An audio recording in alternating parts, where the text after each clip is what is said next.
Welcome, everybody, to the Two Real for the World podcast. I'm your host, Michael. And I'm your co-host, Kudzi. And today, we're going to be talking about what it means to be a teenager in the 21st century. So, Kudzi, you're a teenager yourself. Tell me, how's your experience being a teenager in the 21st century? I'd say that it's weird. There's a lot of trends, a lot of things that you see online, and differences from how it was in the past.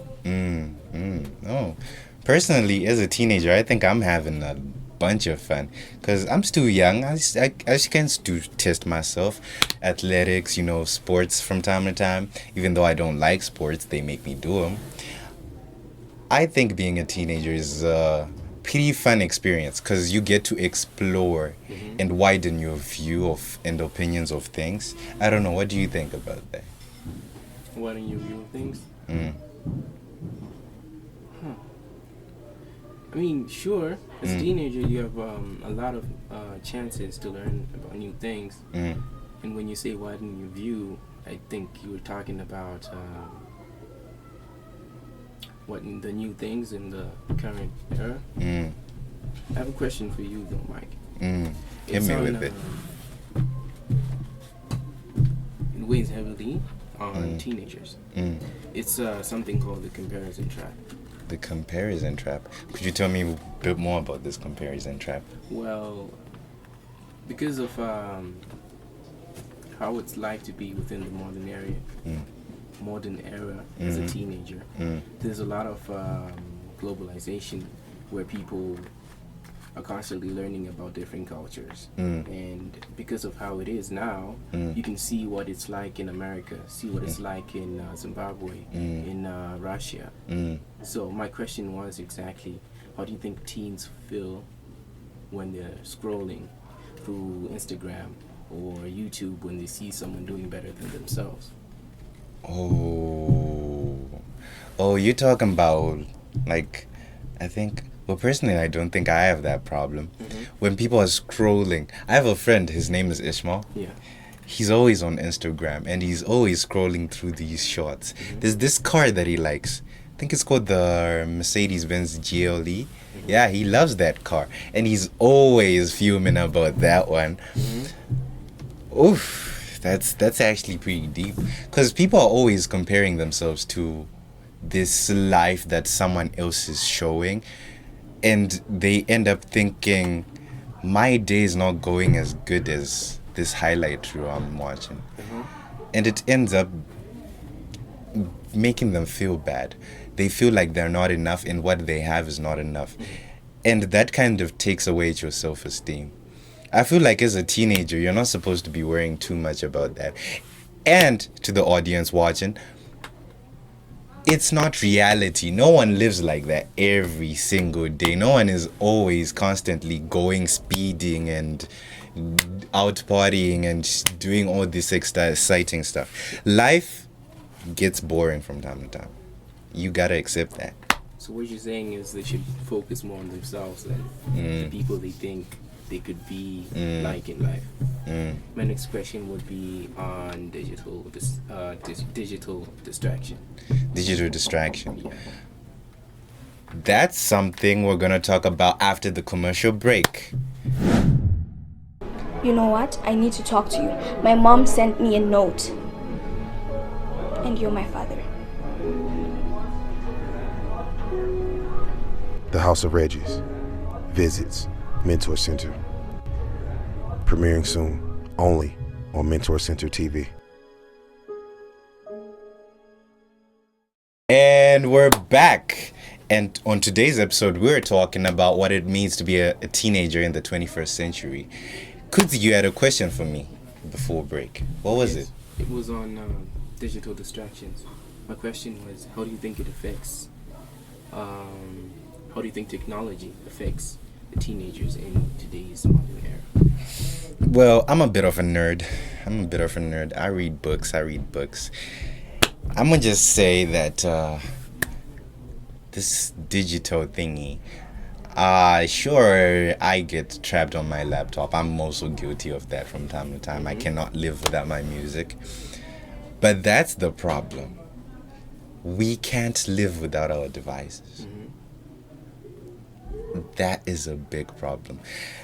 It's become so bad that whenever we don't have our devices on us, or they're lying down, or they're off somewhere around the house or the room, the moment we hear that zzz, we rush to check our devices. What the notification says? Who's texting me? Who's liking my videos? Who's doing this? Who's doing that? This addiction to our devices is something very not good, because it takes away our sight of the actual pleasures of life. Like, how many people have you ever seen that are just happy taking a stroll, taking a walk without their devices? It's not that many. I don't know. That's just my opinion on it. What do you think about digital addiction? I'd say it's a lot. You see it everywhere.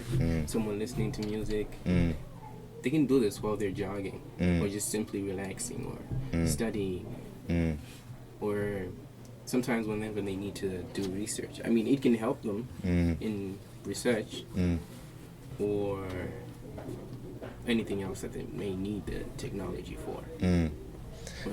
I like that point when you said music, jogging, reading, and study. I'm a bit of a nerd, so I'm gonna tell you something. There's actually a research on cognitive behavior that talks about how certain music increases our performance in certain tasks. So let's give an example of reading. If you're a reader, you don't want music that has lyrics in it, because lyrics give your mind words, and you're trying to process the words you're reading from the book as well as the words that you're hearing from the music, so your brain gets confused there. So they say that you listen to lyricless music. So that's your jazz, that's your piano, that's your what's that one with the little bass guitar? I don't know what that one is. Yeah. So I actually will say that even though we're addicted to digital devices, I think it's something of the age, and devices to some extent are very useful in our lives. The problem is we're getting addicted to them. That's the problem.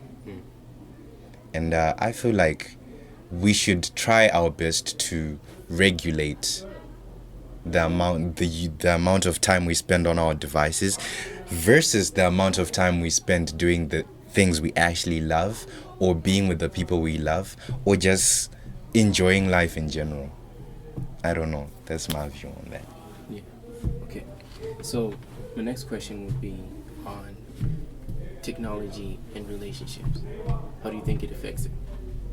Technology and relationships? Compared to how it was in the past. How it feels like being a teenager within this digital era. With relationships. It's a funny question you have there. I'm gonna have to think about this one. Ooh. You relate to it? Now, for those listening, Kudzi just trying to put me in a corner. But I don't know, technology and relationships in this day. Well, to those who want to be in relationships, I guess technology helps you connect to people. When, let's give an example of me, for example. In my relationship, when I can't talk to her wherever she is and she goes home, we can talk on our devices. Right?